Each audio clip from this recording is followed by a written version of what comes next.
Bueno, ya escuchamos a Jorge Macri cómo hablaba de la secundaria Aprende. Esta nueva escuela secundaria que empezaría con un plan piloto en 30 escuelas y que después, esto sería el año que viene, el 2025, y que en el 2027 se extendería al resto. Para charlar sobre este tema estamos comunicados con Romina De Luca, doctora en historia, docente, investigadora del CONICET y miembro también de Vía Socialista. ¿Cómo te va, Romina? ¿Cómo estás? Roberto, ¿cómo estás? Bueno, un saludo para vos, para el equipo de operación y para toda la audiencia que nos está escuchando. Muy bien, gracias por llamar como siempre. No, gracias a vos, sobre todo teniendo en cuenta en el día que estamos hoy, ¿no? Ujú. Romina, contame un poco, porque yo, por ejemplo, te digo, escuché por qué se oponen a esta secundaria nueva. A decir verdad, viene de varios fracasos, ¿no? De la NES, de la secundaria del futuro, etcétera. Pero escuché que se oponían por cosas como que va a haber mucha virtualidad, escuché en algunos gremios, cosas que no es cierto. Contame un poco qué ves sobre este tema. Bueno, primero pensaba, ¿no? Mientras escuchaba el audio de Jorge Macri presentando el Buenos Aires Aprende Secundaria, ¿no? Que de alguna manera está recuperando algo que aparece en una, podríamos decir, en un diagnóstico que tiene que ver con que la crisis de la escuela secundaria, en este caso, tendría que ver con un problema de formato, ¿no? Esta idea de que la escuela, pensada en el siglo XIX, masificada en el siglo XX, no respondería a la sociedad del siglo XXI, entonces que el problema de la escuela secundaria tiene que ver con el formato, ¿no? Y me parece que de alguna manera esto podemos verlo un poquito más adelante, pero digamos de alguna manera lo que está encubriendo es el problema social que está detrás de la escuela, ¿no? Quiero decir, ¿no? Se piensa como si fuera únicamente un problema pedagógico, un problema curricular, un problema de formato, ¿no? Y Ujú. bueno, hay que pensar que la escuela se desarrolla en una sociedad concreta, ¿no? Vos decías, bueno, ¿cuál es esta propuesta, no? Lo Sí. primero, comparto el diagnóstico que vos planteás. Lo primero que decir es otra reforma va más y van, ¿no? Porque recordemos, en el 2015 se implementó la nueva escuela secundaria, en el 2018 la secundaria del futuro, es decir, todos formatos variados, con alguna variación, digamos, de la escuela secundaria que fija la Ley de Educación Nacional, y ahora vamos otra vez con esta reforma, ¿no? A ver, eh, si tuviéramos que explicar como rápidamente, digamos, cuál es la propuesta, y como lo dijo Jorge Macri en el audio que ustedes pasaron, supone que la escuela tiene que adaptarse a las necesidades particulares e individuales de cada estudiante, porque si no las y los estudiantes se aburren, tienen que ser los protagonistas del hecho educativo, la escuela de alguna manera tiene que captar su interés, no ser atractiva, decía Jorge Macri, digamos, en la presentación, digamos, que hizo de esto, ¿no? Y cómo piensan que van a generar eso. Bueno, de alguna manera dividen, sí, la caja curricular entre materias fundacionales, a saber, lengua, matemática e inglés, ¿sí? Y toda una serie de materias optativas que van a formar parte de distintos, ¿sí? Talleres, ¿no? Talleres que, bueno, están estructurados con la lógica, ¿sí? De espacios interariales, ¿no? Por ejemplo, hay un taller de ciencias sociales, un taller de ciencias naturales, que de los cuales, digamos, va a tener un grado de obligatoriedad algunos y de opción otros para que cada estudiante lo elija de acuerdo de sus intereses. Esto, y ahí te contesto lo que vos preguntabas, digamos, Sí. en general fue presentado como, bueno, un tiempo, primero se dijo que podía ser un espacio virtual, es decir, que como no iban a ser de cursada obligatoria, ¿sí? Parecería ser que, digamos, se establecía la educación virtual, es decir, que las chicas y los chicos pudieran y no cursarlo. Mm. Entonces, te imaginás, o recordarás, el gobierno de la ciudad, que dio toda una batalla en el 2021 en contra, digamos, del esquema de burbujas y defendió la presencialidad, cuando esto se difundió, sus propias bases de apoyo le salieron al humo al gobierno a decir, no, pará, ¿cómo que vas a introducir la virtualidad? Y en realidad no es que, digamos, los chicos van a poder no estar en la escuela, por lo menos es lo que salieron, las últimas declaraciones que hicieron, tienen que estar en la escuela, tienen que estar todos, pero en realidad lo que presupone, de alguna manera, es que puede llegar a ser un tiempo de cursada que no esté con el docente trabajando en el aula en el mismo momento, sino con esta idea de generar autonomía y generar espacios atractivos, que el estudiante esté solo resolviendo problemas, ¿no?, en estos laboratorios o resolviendo proyectos.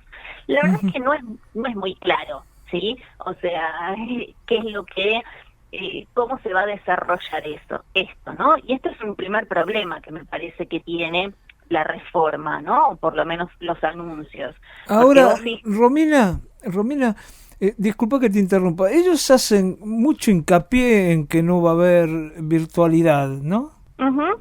Sí, por esto que yo te explicaba, digamos, porque efectivamente sus mismas bases de apoyo dijeron, no, ¿cómo que el chico no va a estar en la escuela y que va a haber horas virtuales? ¿Sí? Claro. De hecho, los rumores dicen que las escuelas privadas fueron las escuelas de gestión privada fueron las que primero se opusieron a esta idea de la virtualidad, la no presencialidad. Si vos me preguntas cuál es mi sospecha, yo creo que efectivamente, digamos, los chicos van a estar en la jornada escolar, ¿sí?, en el aula, digamos, en la escuela, pero no necesariamente la presencia de un docente trabajando con unos docentes en un espacio físico concreto, ¿sí? Sí, que puede llegar a ser que tengan, comillas, trabajo autónomo, que, bueno, tiene toda una serie de problemas que si querés ahora vemos, ¿no? Sí. Pero te decía, hay un problema que me parece que es como bastante central, que tiene que ver con cómo se está desarrollando esto, ¿sí?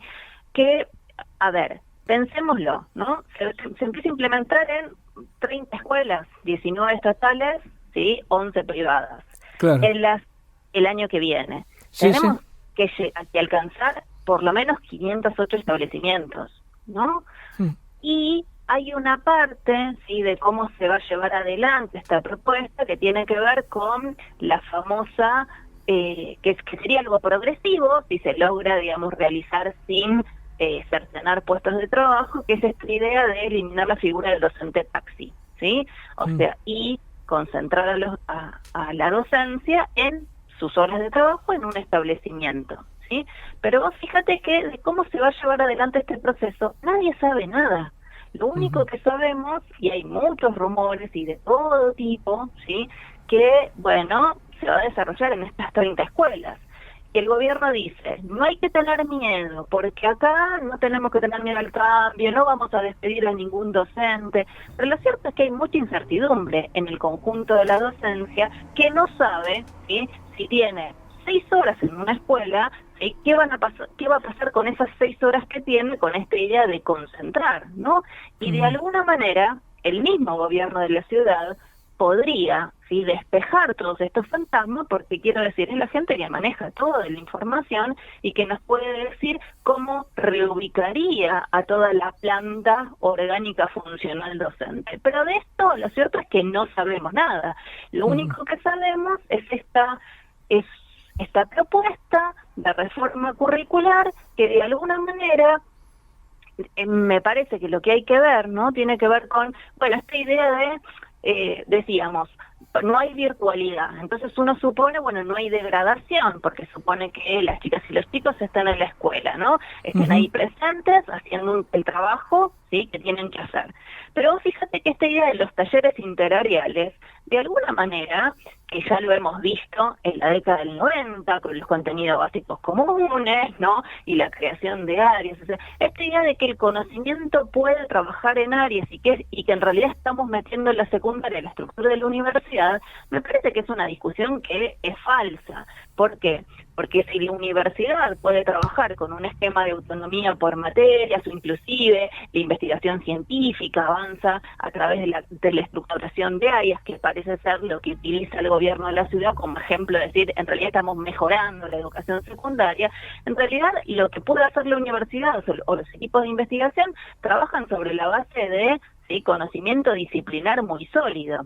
Y lo que hay que preguntarse es si, como el mismo Jorge Macri reconoce, solo 3 de cada 10 estudiantes llegan al final del secundario con conocimientos satisfactorios, si esa realidad, ¿sí?, de una ausencia de bases sólidas en formación disciplinar, en realidad va a producir un resultado de calidad cuando vos decís, bueno, yo en realidad voy a armar áreas, y entonces pónganse de acuerdo de cuáles son los contenidos mínimos que tienen que aprender y trabajen con un proyecto que les interese y les sea atractivo a las y los estudiantes. Y lo cierto es que lo que hay que decir es que, así como está planteada la cosa, esta idea de los laboratorios puede sonar muy, comillas, moderno, pero en realidad es una clara degradación curricular, ¿no?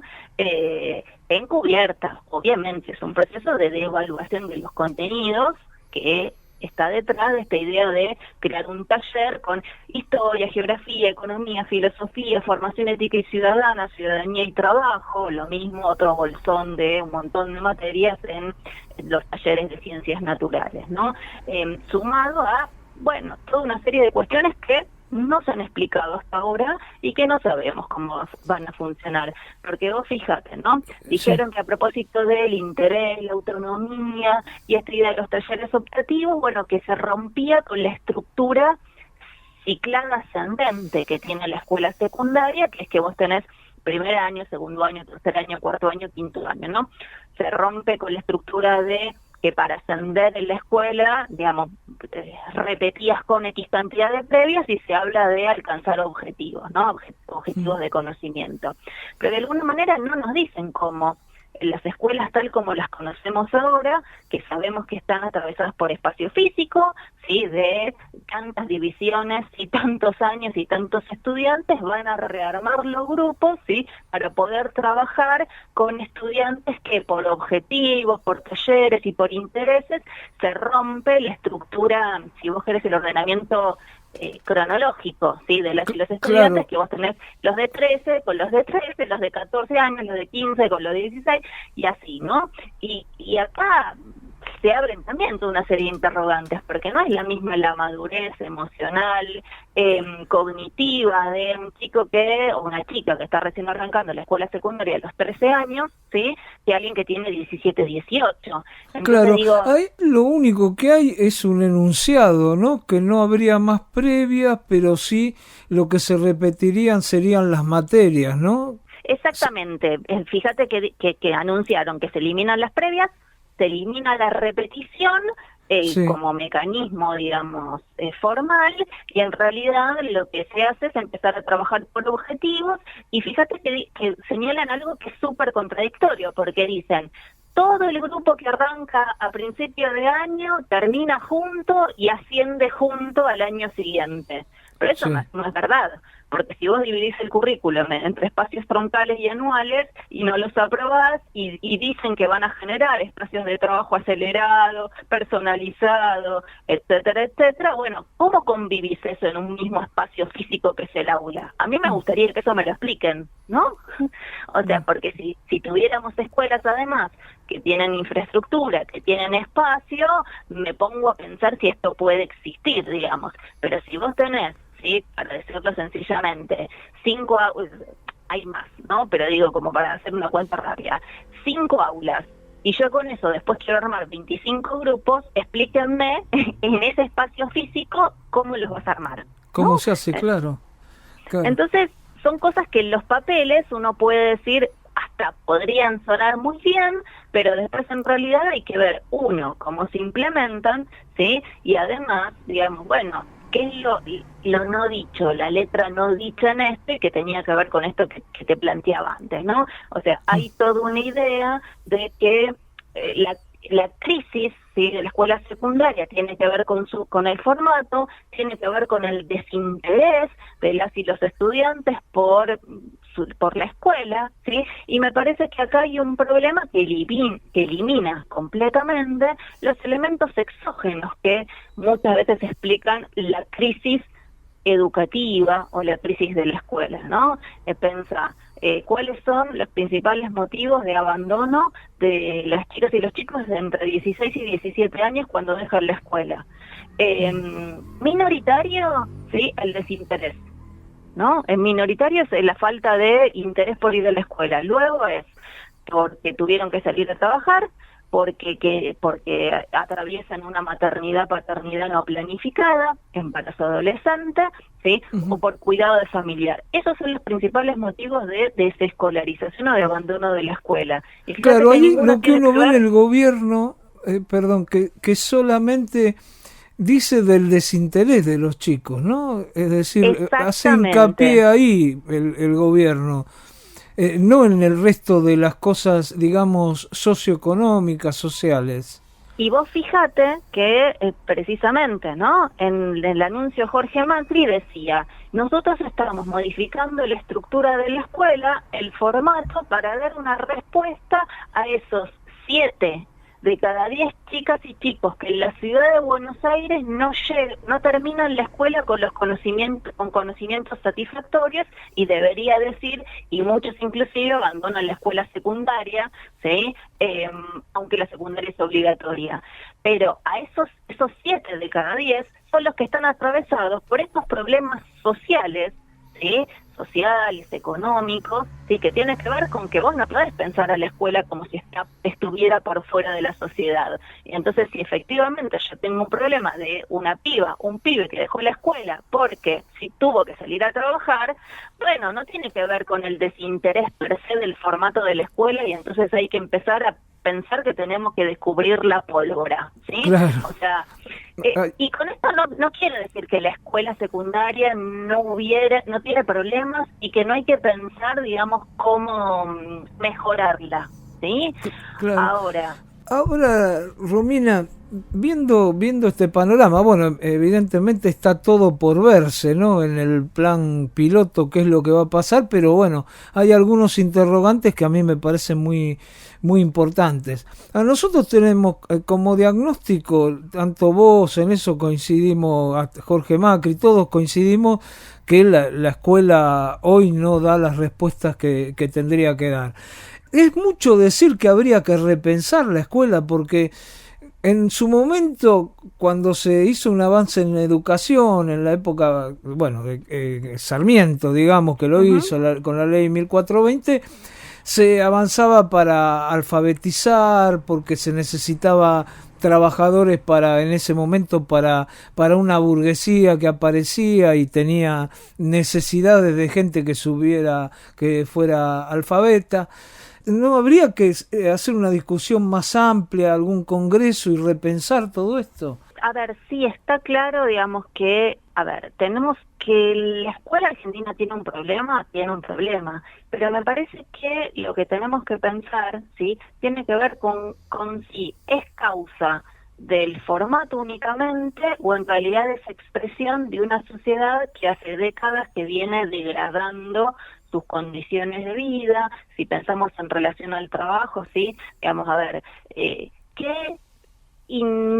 pongámoslo en los términos de Macri, ¿qué interés va a tener, sí, una chica y un chico en hacer el esfuerzo de terminar la escuela secundaria si sabe que ese título no le garantiza ningún trabajo?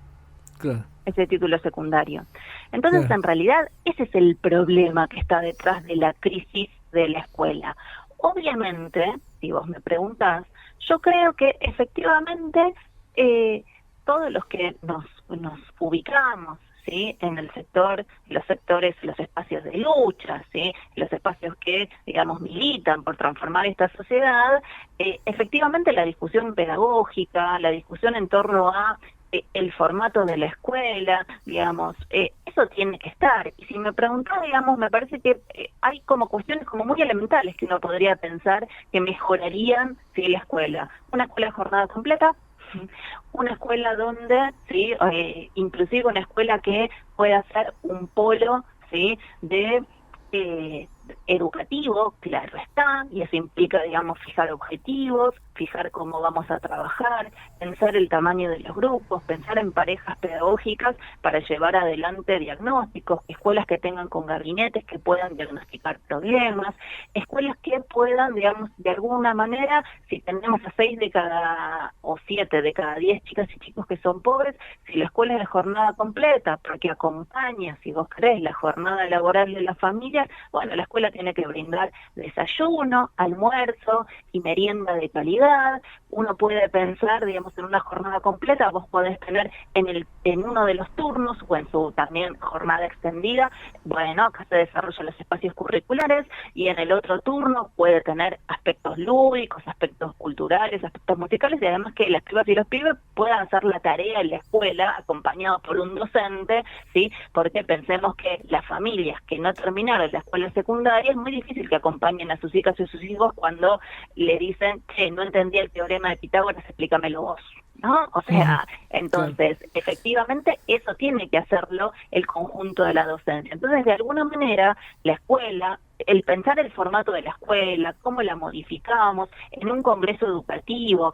que pueda pensar, ¿sí? Bueno, a ver, ¿cuáles son los contenidos curriculares culturales fundamentales? Porque no es cierto, ¿sí?, que hoy las chicas y los chicos, en realidad, porque tienen acceso a internet, saben más que el docente que ha estudiado, se ha formado y maneja un conocimiento disciplinar. ¿Por qué estamos confundiendo información, que hay un montón, con conocimiento científico? Claro. Pero no vamos a pensar que es lo mismo si la información que el conocimiento disciplinar, el conocimiento científico. Y la escuela es un espacio transmisor de cultura y de conocimiento científico para, digamos, las generaciones que está formando. Entonces no puede claudicar de esa tarea. Entonces, efectivamente, ¿sí?, hay que pensar qué hacemos con la escuela, pero me parece, y esto va de la mano, digamos, a lo que muchas veces hemos discutido, y tiene que ver con este, si vos querés, paralelismo que estamos haciendo con la escuela de Sarmiento. Me parece que hay dos cosas,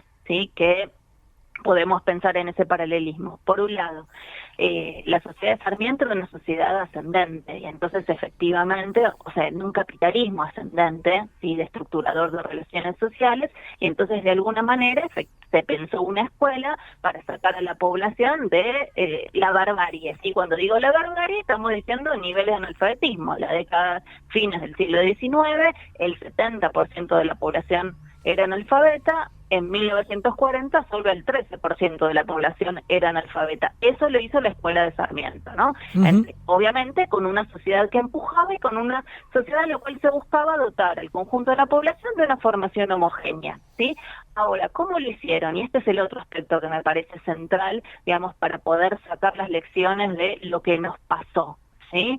Vos fíjate, la escuela sarmientina, ¿sí?, a partir de luego la sanción de la ley Laínez, fue una escuela, o sea, esa escuela pujante, ascendente, ¿sí?, constructora de relaciones sociales, en realidad fue una escuela altamente centralizada, en donde la nación fue la que asumió la labor principal, ¿sí?, de subsidiar a las provincias para que pudieran estructurar su sistema educativo en todo el territorio. Y vos fijate que una de las claves, si vos querés, ¿no?, explicativas de esta crisis educativa también tiene que ver con la descentralización. Claro. Es decir, de los 70 para acá, ¿sí?, la nación pasa a tener una función absolutamente accesoria, ¿sí?, en lo que refiere, digamos, a la política educativa, y le dice a las provincias, háganse ustedes cargo del sistema educativo obligatorio. Eso en realidad implica, digamos, es una acción de ajuste. No nos extraña entonces que luego lo que uno ve como la crisis de la escuela, ¿sí?, tiene un correlato territorial muy profundo, y vos tenés, digamos, que las provincias más pobres tienen los resultados más pobres en materia de educación, y por ende también esas provincias tienen menor presupuesto para afrontar el sostenimiento de su sistema educativo. Claro. Entonces lo otro que hay que pensar es, bueno, tal vez, ¿sí?, no solo hay que pensar esta diferencia, esta articulación entre sociedad y escuela, sino también, bueno, no es algo menor la política educativa. Entonces, esta idea de que las 24 jurisdicciones del país se arregle cada una como pueda y entonces hagan lo que puedan, no sé si es una buena estrategia, y por el contrario, en esta discusión más general de un congreso educativo que piensa en la escuela, la nacionalización del sistema educativo sería un hecho progresivo en sí mismo, ¿sí? Para intentar romper esta tendencia que la escuela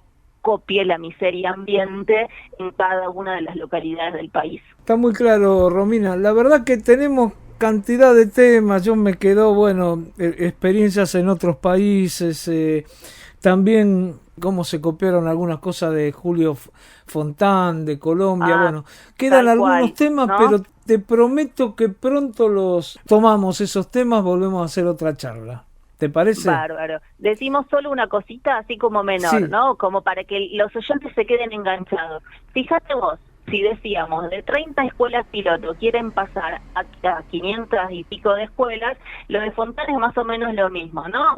Se toma una experiencia exitosa, supuestamente exitosa, implementada en 8 países, que alcanza a 50.000 estudiantes. La ciudad de Buenos Aires tiene 4 veces más de estudiantes, ¿no? Con lo cual, lo primero que hay que pensar es si los modelos se pueden escalar tan fácilmente. Pero lo dejamos para desarrollar en otra oportunidad, como vos bien señalas. Perfecto. Te mando un abrazo grande, Romina, y muchísimas gracias por esta comunicación, ¿eh? A vos, Roberto, y un abrazo para toda la audiencia. Y Bueno, seguimos quedamos en hablando, contacto. te comprometo, en un tiempito volvemos a charlar porque va a haber mucho. Es más, vamos a ver cómo se va poniendo en funcionamiento todo esto y qué cosas más se conocen, ¿eh? Un abrazo Muy bien. grande. Abrazo para ustedes. Hasta luego. Chao, gracias.